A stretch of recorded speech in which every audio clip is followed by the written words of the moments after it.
Okay, so it's currently about 6:15 in the morning. I was fiddling around at the hotel and I was thinking, I might as well just go out now because it's going to take me an hour and a half, 2 hours to get to where I want to go. And I thought, you know what, that'd be nice actually, because by the time I get there, it'd be sunrise and it's like a nice lake. That is gorgeous. We're alongside now Lake Crescent. It's about 7:15 in the morning. Yeah, that is special. I thought I was going to run out of this lovely dawn light, but I didn't. Have a look at that out there. You seeing that? With the light, using a little pile of rocks as a tripod to get a decent angle for this photo. It's absolutely gorgeous, man. It's extremely lucky I made it here in time so that I didn't miss all of this gorgeous sunlight. Let's give this a go. That's just not capturing the colours in the water too well. Dear me, that's what it's about.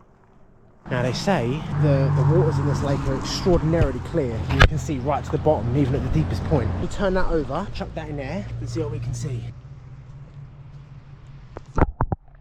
Oh my goodness. Bro, it's like glass. That is beautiful. I'm guessing that's like the boat launching platform or whatever. Oh my God, look how clear it is. Can you see that log there? Let me put this under. Let me have a little look. The only sound is maybe cars, but otherwise it's totally silent.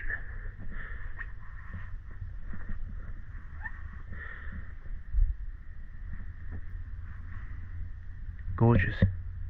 Okay, I just found the best place to put my GoPro. This little pocket here, just sling it straight through.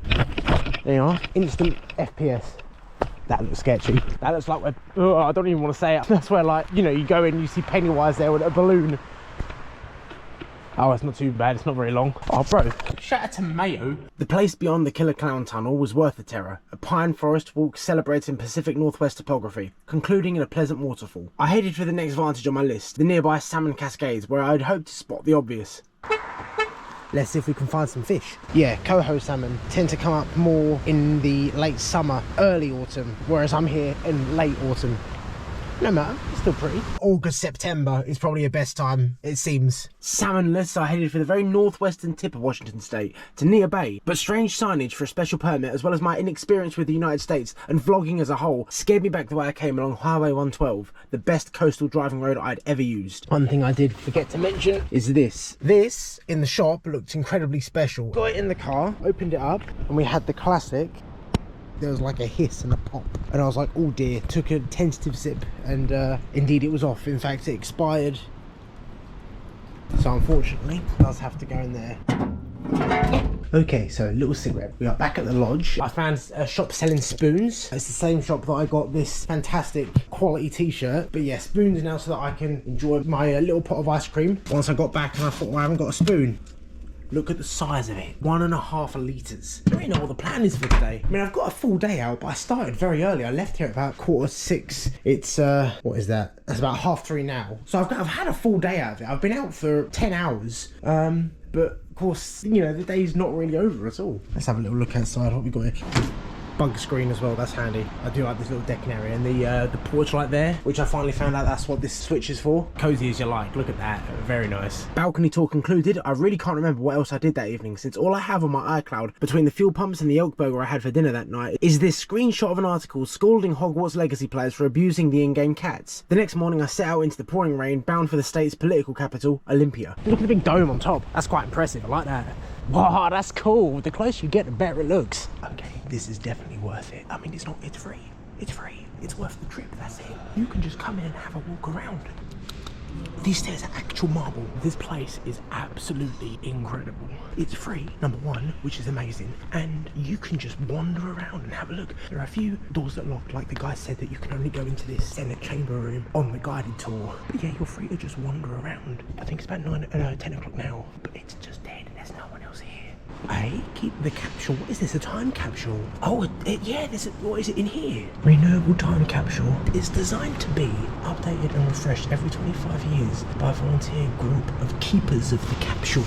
Oh, that's posh, isn't it? £3,000 green safe that protects 16 individual stainless steel capsules, which will be filled with new items to document Washington's history at each quarter century from 1989 until 2389. It's like a time capsule, but it's tracked. I suppose that's what they mean by when they say renewable time capsule. That's brilliant. I love the idea of that, but that is it. That is it there. So how many capsules has it got in it now? So 1989. So just 2.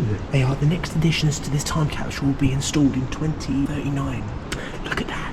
November 11th, 1989 to November 11th, 2389. The fact that, you know, unless it all goes tits up, you know what it's like. This box will be here for 400 years. It will be here for a long time. They might move it, but, you know, that's great. I love the idea of, like, this immovable object, this permanent timepiece. That's so cool. I wandered the marble halls for about 2 hours in near silence, the odd crackle of echoing shoes gently reminding me that this was a place of legitimate political process, before I returned to natural surroundings. I gained altitude as I drove, the drizzle becoming an enchanting mist covering the foothills of Mount Rainier. I know that John Muir knows his stuff. He was a professional hiker of all, like, the national parks. The most luxuriant and the most extravagantly beautiful of all the alpine gardens I've ever beheld in all my mountaintop wanderings. And when you got John Muir saying that, you best believe it's true. Oh, by the way, I am currently wearing my bin bag. Okay, so currently on the Skyline Trail. I don't know how much I'm going to see though because of the weather and I guess honestly altitude. Alright, let's see what's at the top here. Thankfully this GoPro is waterproof. It says there's some sort of vista 0.4 of a mile this way. So I reckon we'll go there, have a little look, see nothing because it's so cloudy and then nip back down. I'm not just unfit, I am. This is dead steep here. This is the incline. It's to the point now where I'm thinking like, I'm wet. I ain't going to get much wetter. I mean, it's pretty. It is nice. I bet it'd be absolutely spectacular in the sun. I just want to go up there, see the fog and then back we go. To be honest, I actually really like the mist. It's very, I don't know, makes it feel more ancient. Now I know Mount Rainier is over in that direction. It's a shame we can't see it because it seems like an absolute monster. It's huge. All right, where are we going? I am honestly a little bit on the lookout for bears and mountain lions. Honestly, I would rather encounter a mountain lion just because of the size difference. About bears and mountain lions, I have just now noticed with the colour of my hoodie and with this poncho, I am done up like a crab stick. So there are better wardrobe choices for today, but as far as I'm aware, bears will generally stay away from humans and mountain lions. I ain't too sure, but I'm gonna tell myself it's the same. Oi, oi, there's some sort of trail marker. What's this? Oh, it's nothing. Sure something should have been on the top here. You know what? I'm wondering if this was your glacier vista. Oh, hang on, there's proper steps going up in that direction. You know what? It's just going to be nothing but fog, which, you know, it's fine. It's all nature and all that sort of business. I get it. But realistically, this is as good as it's going to get, which is nice. It's, you know, nature and you get covered in the rain. And honestly, it makes you appreciate the shower and warm lodge I've got waiting for me. Honestly, 4-hour drive away, which I ain't looking forward to that. But the fact that I come all this way, paid $30, and I kept going and I thought, yeah, that's all right. But this is Mount Rainier National Park. Yes, it's foggy. I can imagine though, when this is sunny, absolutely astonishing. I mean, even just the drive up here was beautiful. You know, at one point I stopped bothering to turn my camera off and just filmed out the window. I made a very shaky time lapse as I headed back down the trail, pining over the dry lodge I had waiting for me 200 miles away. The best part about having a day out, and it's a bit of a miserable day, is doing this. And you feel safe and cozy. Times like this where a car stops being just a vehicle and it's a bastion, you know? They're not just headlights, they're a light in the darkness. That's gay, I can't put that in.